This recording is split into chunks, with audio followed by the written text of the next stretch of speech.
சூப்பரா ஒரு மட்டன் பிரியாணி பார்த்துடலாமா? 1/2 கிலோ மட்டன க்ளீன் பண்ணி கழுவி எடுத்து வச்சுருக்கேன்.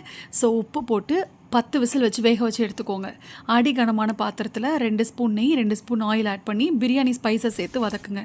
3 பெரிய வெங்காயம், ஒரே ஒரு பச்சை மிளகா, 2 ஸ்பூன் இஞ்சி பூண்டு பேஸ்ட்டு, 2 தக்காளி, கொஞ்சமாக மஞ்சத்தூள் சேர்த்து நல்லா வதக்குங்க. வதங்கினதுக்கு அப்புறமா வேக வச்சுருந்த மட்டன், 2 ஸ்பூன் பிரியாணி மசாலா, ஒரு கைப்பிடி அளவு புதினா கொத்தமல்லி, 2 ஸ்பூன் தயிர், தேவையான அளவு உப்பு சேர்த்து நல்லா ஒரு மிக்ஸ் கொடுங்க.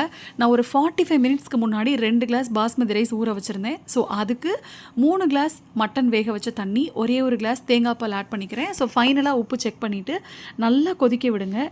தண்ணியெல்லாம் நல்லா சுண்டுனதுக்கு அப்புறமா ஸ்டவ் ஆஃப் பண்ணிவிட்டு பிரியாணி பேனை க்ளோஸ் பண்ணிவிட்டு அதுக்கு மேலே ஒரு வெயிட்டை வச்சுருங்க. 30 மினிட்ஸ்க்கு அப்புறம் நீங்கள் ஓப்பன் பண்ணி பார்த்தீங்கன்னா உதிரி உதிரியாக சும்மா சூப்பர் சாஃப்டாக அட்டகாசமாக ஒரு மட்டன் பிரியாணி ரெடியாக இருக்கும். கண்டிப்பாக ட்ரை பண்ணி பாருங்கள், வேறு லெவலில் இருக்கும்.